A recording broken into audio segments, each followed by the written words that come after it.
from the SARS-CoV-2 data and then applying them to a new data set. Okay.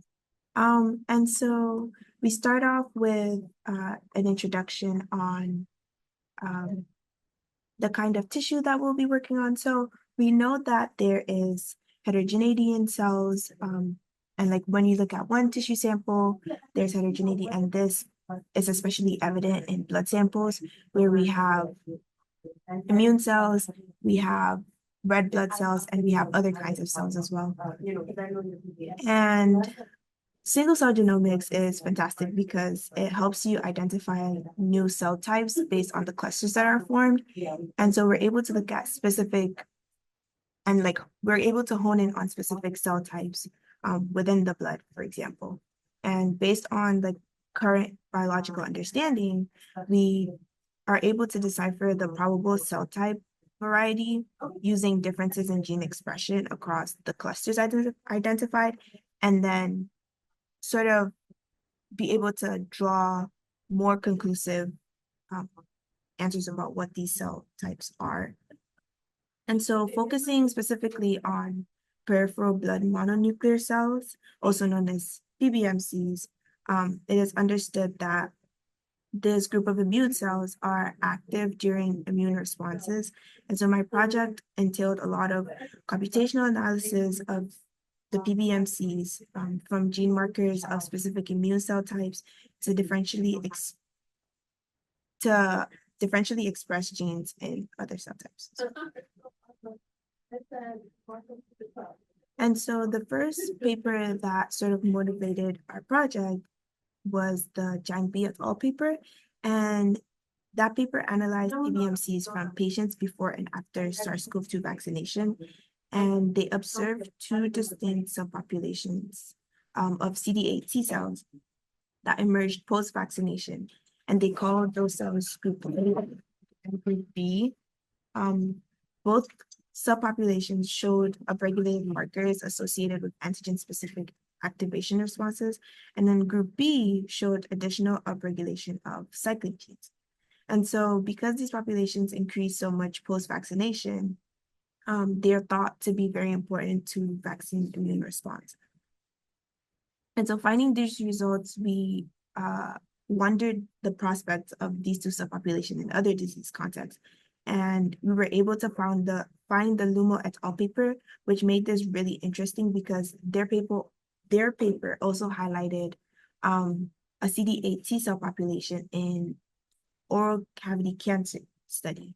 And that T cell population had similar markers as the group A and group B cells. And so their study focused on characterizing circulating PBMCs and tumor samples of patients before, during, and after immunotherapy treatment. And so it's so interesting because you're thinking, like, me and my mentor and the people in my lab are thinking, if the population that was discovered in the Lumo et al. Paper was the same CD8 population from the SARS-CoV-2 paper, then what does this mean in terms of immune cell activation in response to infection or cancer cells, and exactly how the T cells are transitioning from a CD8 naive state to a cytotoxic state. And so we arrived at our research questions to focus on the oral cavity cancer data set. And so the first question was, does the CD8 population in the oral cavity cancer data match what was found in the SARS-CoV-2 data? And secondly, we were looking to see if we found distinct group A and group B subsets within the CD8 T cell population. And finally, does the presence of these cells also increase post-treatment? And so I started the quantitative and qualitative aspect of the project by first obtaining the data from the oral cavity cancer paper, and then going on Geo and downloading the data that they had from it. And then I went through quality control processing of the patient pairs.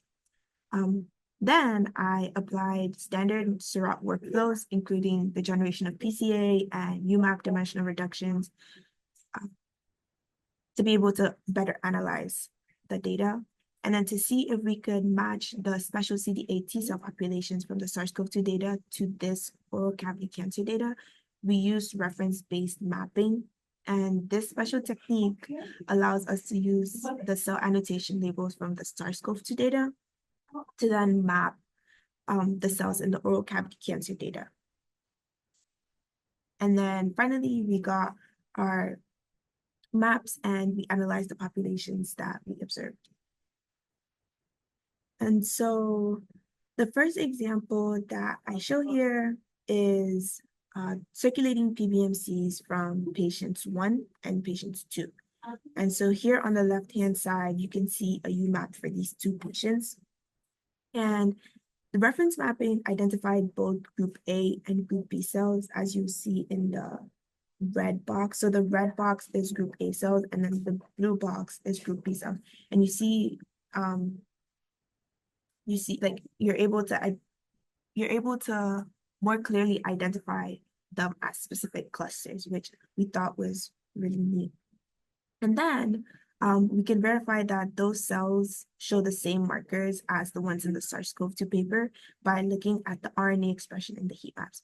So on the right-hand side, the SARS-CoV-2 data presented a module of genes that were consistently upregulated in both group A and group B cells. And so when you look on the right heat map, you see more yellow on group A and group B. And on the heat map, it's indicated as VIA and VIB because that was how the paper referenced it.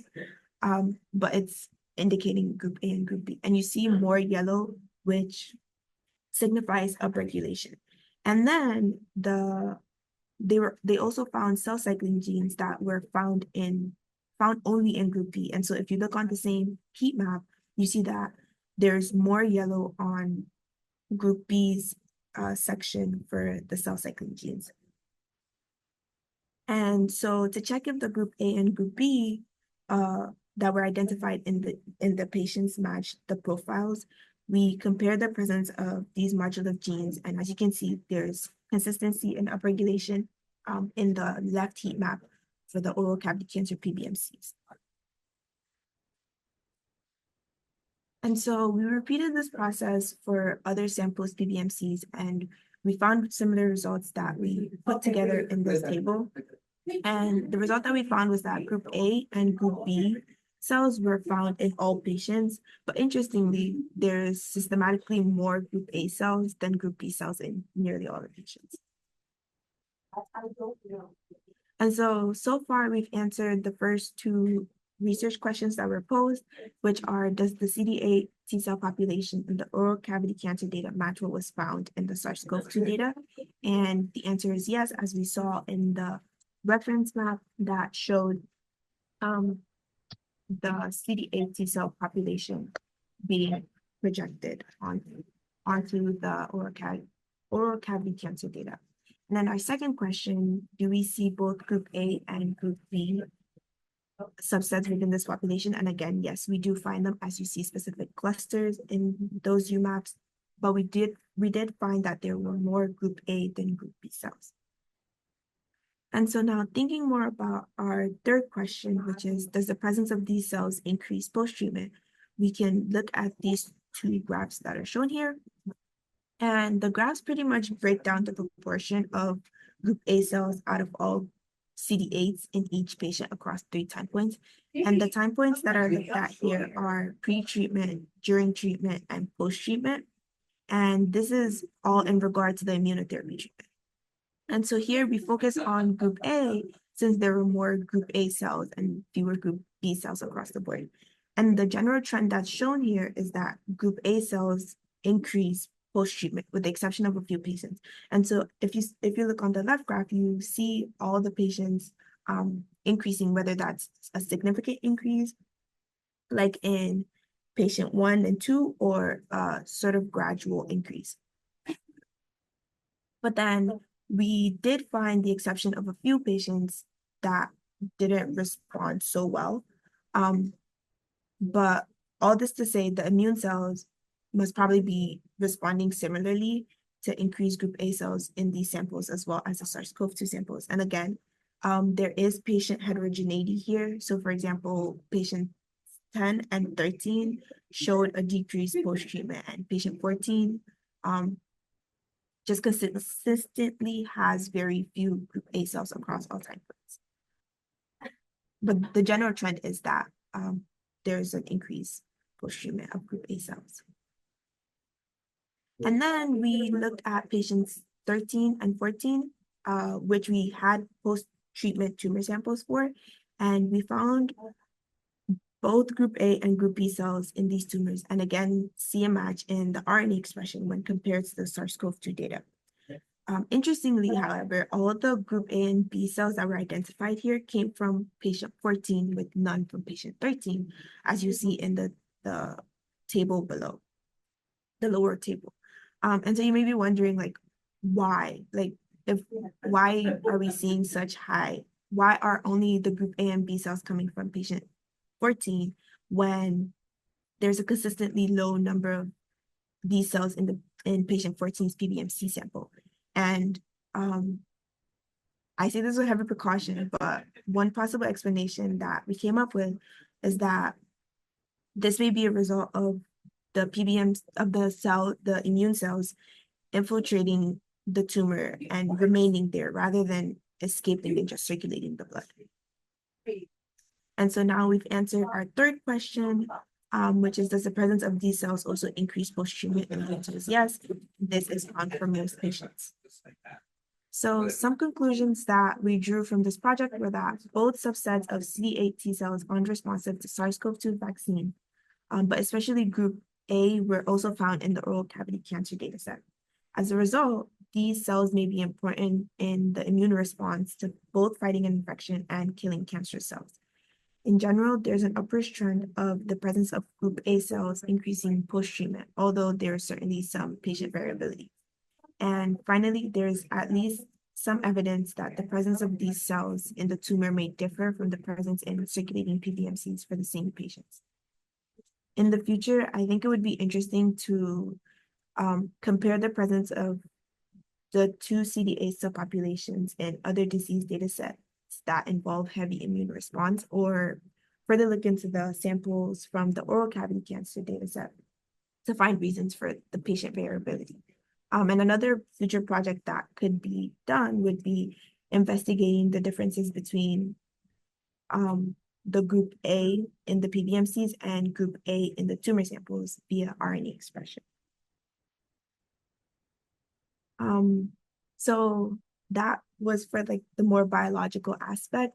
And then for just general skills that I gained throughout this summer internship, I learned how to annotate cells, and I show an example of one of the data sets that I analyzed.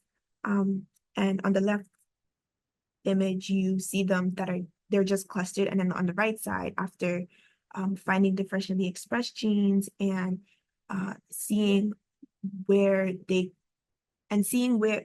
which cells had them and finding the genes that were unique to specific cells but not shared with other clusters, I was able to annotate the data set and label which clusters belong to which cell types. I also learned about various multimodal techniques such as site-seq, attack-seq, ASAP-seq, and 10x chromium, which are all single-cell sequencing techniques. I also learned how to integrate different data sets, whether they had different modalities, whether like in terms of one being RNA expression and the other being protein, or they were the same. And I also learned how to advocate for myself just in general when I needed help. And with that, I'd like to thank you all for listening to my presentation. Thank you to Maya and to Sophia for the organization of HuBMAP, and to, of course, UFL for the help and learning experiences that they brought to us. A special thank you to the Satija Lab for welcoming me warmly, and especially to my mentor for all her patience and guidance, and to my family and friends for all their support. Thank you for listening.